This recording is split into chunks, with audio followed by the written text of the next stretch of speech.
இன்றைக்கி நம்ம டெய்லி லைஃப்க்கு தேவையான யூஸ்ஃபுல்லான கிச்சன் டிப்ஸ் தாங்க பார்க்க போகிறோம். வீடியோ ரொம்பவே இன்ட்ரெஸ்டிங்காகவும் இருக்கும், யூஸ்ஃபுல்லாகவும் இருக்கும். ஸ்கிப் பண்ணாமல் ஃபுல்லாக பாருங்கள் ஃப்ரெண்ட்ஸ். அப்போ தாங்க பார்க்குறவங்களுக்குமே புரியும். இப்போ வாங்க வீடியோக்குள்ளே போகலாம்.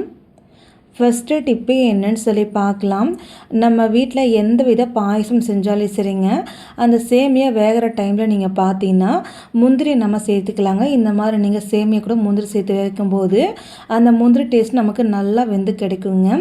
அந்த மாதிரி வெந்து கிடைக்கும்போது முந்திரி சாப்பிட்றது ரொம்ப டேஸ்ட் சூப்பராக இருக்குங்க. அது மட்டுமே இல்லாமல் பாயாசமும் ரொம்ப சூப்பராக இருக்கும். அதுக்கப்புறம் லாஸ்ட்டாக கொஞ்சம் முந்திரி வேணால் நீங்கள் வறுத்துமே நீங்கள் சேர்த்துக்கலாங்க. கண்டிப்பாக இந்த சின்ன டிப்பை நீங்கள் ட்ரை பண்ணி பாருங்கள். முந்திரி யாருமே வேணான்னு சொல்ல மாட்டாங்க, எல்லாருமே கேட்டு வாங்கி சாப்பிடுவாங்க. அந்தளவுக்கு முந்திரி ரொம்பவே டேஸ்ட்டாக இருக்குங்க. இந்த டிப்பு உங்களுக்கு யூஸ்ஃபுல்லாக இருக்குன்னு நினச்சிங்கன்னா மறக்காமல் ஒரு லைக் போட்டுட்டு பாருங்கள் ஃப்ரெண்ட்ஸ். அடுத்த டிப்பு என்னன்னு சொல்லி பார்க்கலாம் வாங்க. நம்ம வீட்டில் இது போல் ஒரு ஜூஸ் பாட்டில் எடுத்துக்கோங்க. இந்த ஜூஸ் பாட்டில் நம்ம எப்படி யூஸ் பண்ணலான்னு சொல்லி பார்க்கலாம். ஃபஸ்ட்டு நம்ம கவர் ஃபுல்லாகவே நம்ம ரிமூவ் பண்ணிக்கலாங்க. இப்போ பாருங்கள், கவர் ஃபுல்லாகவே நம்ம ரிமூவ் பண்ணியாச்சுங்க. அதுக்கப்புறம் ஒரு பழைய கத்தி எடுத்துகிட்டு கேஸ் அடுப்பில் நீங்கள் லைட்டாக சூடு பண்ணிக்கோங்க. இந்த வாட்சுக்கு நம்ம பாதியை கட் பண்ணிக்கலாங்க. இப்போ நம்ம வாட்டர் கேனை பாதி கட் பண்ணிவிட்டு அந்த மேல் மூடி வாட்டர் கேன் இருக்கு இல்லையா, அதை நீங்கள் எடுத்துகிட்டு இது போல் கொஞ்சம் வாட்டர் கேன் பீஸ் மட்டும் நீங்கள் தனியாக கட் பண்ணி எடுத்துருங்க. அது நமக்கு தேவைப்படாதுங்க. இப்போ இந்த 2 பீஸ் அப்படியே வச்சுக்கலாங்க. நம்ம கீழே போர்ஷன் நம்ம கட் பண்ணோம் இல்லையா வாட்டர் கேனு, அந்த வாட்டர் கேனுக்கு அடியில் ஒரு 4-5 ஹோல்ஸ் போல் மட்டும் நீங்கள் அடியில் ஒரு கம்பி வச்சு லைட்டாக ஹீட் பண்ணி நீங்கள் போட்டு விட்டுருங்க. அந்த பாட்டிலில் ஒரு 2 லேயர் வர மாதிரி நீங்கள் இது போல் சின்ன சின்ன ஹோல்ஸை நீங்கள் பாட்டிலில் இந்த மாதிரி ஃபுல்லாக நீங்கள் போட்டு வச்சுக்கோங்க. அதுக்கப்புறம் இதை நீங்கள் கீழே வச்சுட்டு நம்ம வீட்டில் யூஸ் பண்ணக்கூடிய கல்லுப்பு ஒரு 2 டீஸ்பூனுக்கும் மட்டும் எடுத்துக்கோங்க. நான் இன்றைக்கி பெரிய டீஸ்பூனில் 2 டீஸ்பூனுக்கும் மட்டும் எடுத்துகிட்டு இந்த பாட்டில் உள்ளுக்குள்ளே போட்டு வச்சுக்கிட்டுங்க. அதுக்கப்புறம் நம்ம வீட்டில் கம்போர்ட்லாம் இருக்கு இல்லையா, அதில் ஒரு அரை மூடி போல் கம்போர்ட் நீங்கள் ஊற்றிக்கோங்க. நான் இன்றைக்கி 3.5 பேக்கெட் கம்போர்ட் ஃபுல்லாகவே ஊற்றிக்கிட்டுங்க. அதுக்கப்புறம் ஒரு கம்பியோ இல்லைனா ஒரு குச்சி வச்சோ ஒரு டைம் நல்லா நீங்கள் கலக்கி விட்டுக்கோங்க. அதுக்கப்புறம் எப்போதும் போல் நம்ம அந்த மேல் மூடி இருக்கு இல்லையா, அதை எடுத்துகிட்டு எப்போதும் போல் இந்த வாட்டர் கேனை நீங்கள் க்ளோஸ் பண்ணி வச்சுக்கலாங்க. கரெக்டாக வச்சு நீங்கள் க்ளோஸ் பண்ணிங்கன்னா நமக்கு கரெக்டாக இந்த பாட்டில் நமக்கு உட்காந்துக்கோங்க.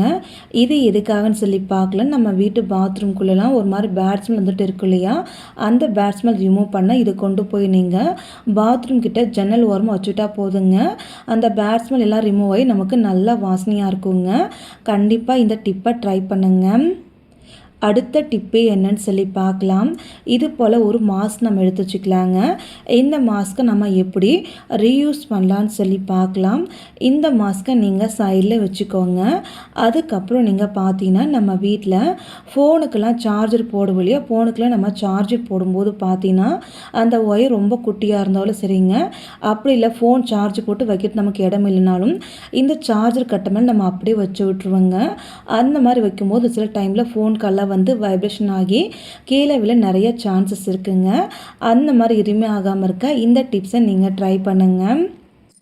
ஃபஸ்ட்டு நம்ம எடுத்து வச்ச மாஸ்க் எடுத்துக்கலாங்க. மாஸ்க் எடுத்துகிட்டு இந்த சார்ஜர் ஒயரில் இது போல் நீங்கள் மாஸ்க்கை ஃபஸ்ட்டு ஒரு கைப்பிடி மாட்டிட்டு இன்னொரு கைப்பிடி இதே போல் நீங்கள் மாட்டி விட்டுருங்க. அதுக்கப்புறம் கைப்பிடி இது போல் நல்லா நீங்கள் தள்ளி வச்சுக்கோங்க. அதுக்கப்புறம் எப்போதும் போல் நீங்கள் ஃபோனுக்கு சார்ஜர் போட்டுட்டு இந்த மாஸ்க் உள்ளுக்குள்ளே வச்சுக்கலாங்க. இந்த மாதிரி நீங்கள் வைக்கும்போது என்ன ஆகும்னா ஃபோன் கால் வந்தாலும் சரி இல்லை வைப்ரேஷன் ஆனாலும் சரிங்க, நமக்கு ஃபோனு கீழே நமக்கு விழுகாதுங்க. நமக்கு நல்லா க்ரிப்பாக பிடிச்சிக்குங்க. கண்டிப்பாக இந்த சின்ன டிப்பை நீங்கள் ட்ரை பண்ணி பாருங்கள். நமக்கு ரொம்பவே யூஸ்ஃபுல்லாக இருக்குங்க. அடுத்த டிப்பு என்னன்னு சொல்லி பார்க்கலாம் வாங்க. நம்ம வீட்டில் முழு தேங்காய் உடச்சி நம்ம பாதி யூஸ் பண்ணிட்டு பாதி நம்ம ஃப்ரிட்ஜில் ஸ்டோர் பண்ணி வைப்போம் இல்லையா, அந்த மாதிரி நம்ம ஸ்டோர் பண்ணிக்கும் போது பார்த்தீங்கன்னா 1 நாள் 2 நாள் நல்லா ஃப்ரெஷ்ஷாக இருக்குங்க. அதுக்கப்புறம் கொஞ்சம் நாளாக தேங்காய் உள்ளுக்குள்ளே ஒரு மாதிரி கலர் மாறி போய் வளன்னு ஆகிடுங்க. அந்த மாதிரி எதுவுமே ஆகாமல் இருக்க இந்த டிப்ஸை நீங்கள் ட்ரை பண்ணுங்கள். நம்ம வீட்டில் சமையலுக்கு யூஸ் பண்ணக்கூடிய எண்ணெய் அப்படி இல்லைன்னா தேங்காய் எண்ணெய் எடுத்துகிட்டு அந்த தேங்காய் உள்ளுக்குள்ளே கொஞ்சமாக நீங்கள் ஊற்றிட்டு எல்லா பக்கமும் எண்ணெய் அப்ளை பண்ணிவிட்டு அதுக்கப்புறம் நீங்கள் எப்போதும் போல் நீங்கள் ஃப்ரிட்ஜுக்குள்ளே வச்சு நீங்கள் ஸ்டோர் பண்ணிங்கன்னா 10 நாள் ஆனாலும் சரிங்க தேங்காயும் நல்லா ஃப்ரெஷ்ஷாகவே இருக்கும். வளன்னு ஆகாது, கலருமே நமக்கு மாறாமல் இருக்கும். கண்டிப்பாக ட்ரை பண்ணுங்கள். நெக்ஸ்ட்டு டிப்பே என்னன்னு சொல்லி பார்க்கலாம் வாங்க. நம்ம வீட்டில் நம்ம கடாயில் ஏதாச்சும் நம்ம பொரிச்சிட்டு லாஸ்ட்டாக நீங்கள் பார்த்தீங்கன்னா, அந்த ஜல்லிக்கரண்டி நம்ம கடாய் மேலே வைக்கும்போது அந்த ஜல்லிக்கரண்டி கீழே வலிக்கிட்டு போயிட்டே இருக்குங்க. அந்த மாதிரி எதுவுமே ஆகாமல் இருக்க இந்த டிப்ஸை நீங்கள் ட்ரை பண்ணுங்கள். நம்ம வீட்டில் இருக்கக்கூடிய ஏதாச்சும் ஒரு ஸ்பூன் எடுத்துக்கலாங்க. எடுத்துகிட்டு இந்த ஜல்லிக்கரண்டி ஓரங்களில் ஓல்ஸ்லாம் இருக்கு இல்லையா, அந்த ஓல்ஸ் உள்ளுக்குள்ளே ஸ்பூனை இன்சர்ட் பண்ணிக்கோங்க. அதுக்கப்புறம் இந்த மாதிரி ஜல்லிக்கரண்டி இது மாதிரி வச்சு விட்டுருங்க. அந்த ஸ்பூனு வெளியே இருக்கிற மாதிரியும் இந்த ஜல்லிக்கரண்டி இது போல் நீங்கள் வச்சு விட்டிங்கன்னா அந்த ஜல்லிக்கரண்டி நமக்கு கீழேயே விழுகாது. நல்லா அந்த கடாய் மேலே அப்படியே நமக்கு உட்காந்துக்குங்க. கண்டிப்பாக இந்த டிப்பை ட்ரை பண்ணுங்கள். அடுத்த டிப்பு என்னன்னு சொல்லி பார்க்கலாங்க. நம்ம வீட்டில் எப்போ உருளைக்கிழங்கு வேக வச்சாலும் சரிங்க, இந்த டிப்பை நீங்கள் ட்ரை பண்ணுங்கள். நான் இன்றைக்கி ஒரு 1/2 கிலோ அளவுக்கு உருளைக்கிழங்கு எடுத்துருக்கேன். இந்த உருளைக்கிழங்கு நல்லா வாஷ் பண்ணி சைடில் வச்சுக்கோங்க. அதுக்கப்புறம் நம்ம ஒரு குக்கர் எடுத்துக்கலாங்க. குக்கர் எடுத்துகிட்டு உருளைக்கிழங்கு ஃபுல்லாகவே நீங்கள் குக்கர் உள்ளுக்குள்ளே சேர்த்துக்கோங்க. அதுக்கப்புறம் நம்ம வேகிற அளவுக்கு மட்டும் தண்ணி சேர்த்துக்கலாங்க. இது கூடவே நம்ம ஒரு கொஞ்சம் போல் கல்லுப்பு, அதுக்கப்புறம் 2-3 சொட்டு போல் எண்ணெய் நீங்கள் ஊற்றிக்கோங்க. அதுக்கப்புறம் குக்கர் மூடி போட்டு விசில் வச்சு கரெக்டாக நீங்கள் 2 விசில் மட்டும் வச்சு எடுத்து ஓப்பன் பண்ணி வச்சுருக்கேன். இப்போ பாருங்கள், உருளைக்கிழங்கு ஃபுல்லாகவே நமக்கு 2 விசிலில் ரொம்ப சூப்பராக வெந்துடுச்சுங்க. இந்த மாதிரி நீங்கள் வேகும்போது நீங்கள் பார்த்தா உருளைக்கிழங்கு நமக்கு நீர் விடாமல் இருக்கும். அதுக்கப்புறம் நீங்கள் ஒரு ஸ்போக் எடுத்து ஒவ்வொரு உருளைக்கிழங்கு குத்திட்டு ஒரு பிளேட் உள்ளுக்கு நம்ம எடுத்து வச்சுக்கலாம்.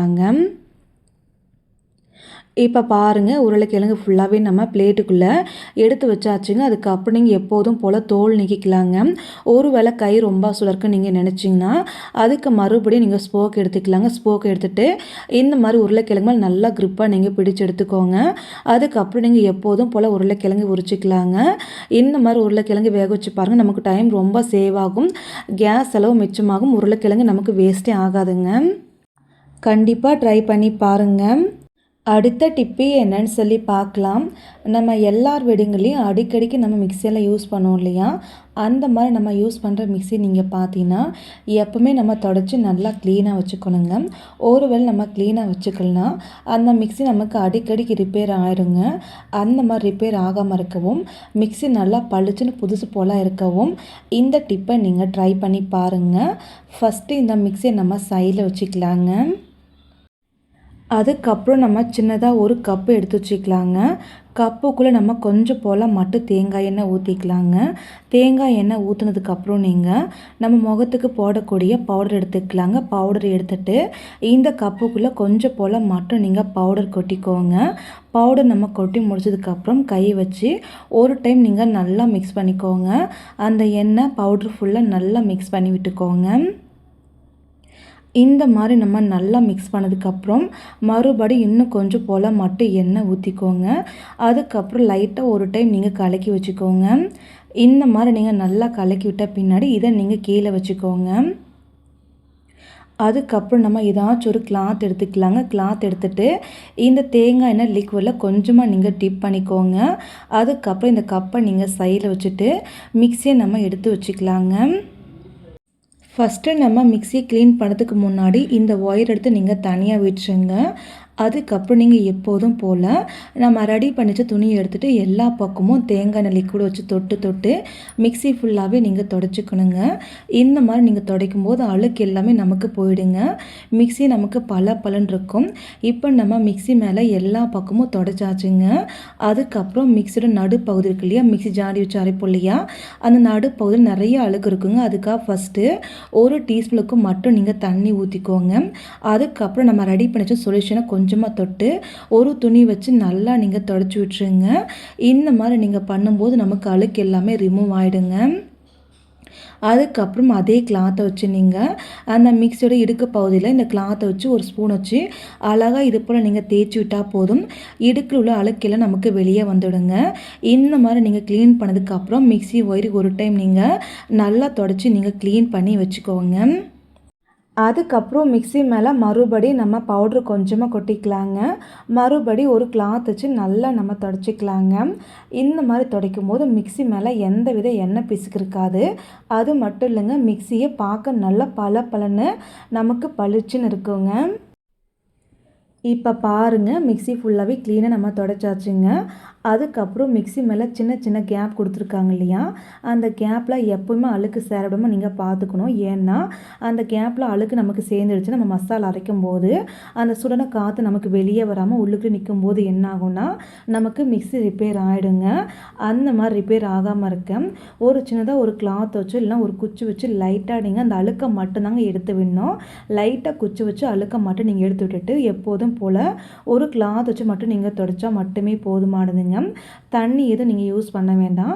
இந்த மாதிரி நீங்கள் பண்ணாலே போதும். நமக்கு மிக்ஸி எப்போவுமே க்ளீனாக இருக்கும். ஒவ்வொரு மிக்ஸியில் ஒவ்வொரு மாதிரி நமக்கு ஹோல்ஸ் கொடுத்துருப்பாங்க. அந்த ஹோல்ஸு மிக்ஸி எப்பவுமே நம்ம க்ளீனாக வச்சுக்கிட்டோன்னா நமக்கு மிக்ஸி எப்பவுமே நமக்கு ரிப்பேரே ஆகாதுங்க. கண்டிப்பாக இந்த டிப்பை நீங்கள் ட்ரை பண்ணுங்கள். நமக்கு ரொம்பவே யூஸ்ஃபுல்லாக இருக்குங்க. ஓகே ஃப்ரெண்ட்ஸ், இன்றைக்கான டிப்பில் உங்களுக்கு எந்த டிப்ஸு பிடிச்சிருக்குன்னு சொல்லி மறக்காமல் கமெண்ட் பண்ணுங்கள், சப்ஸ்கிரைப் பண்ணுங்கள், ஷேர் பண்ணுங்கள், ட்ரை பண்ணுங்கள். Thank you friends.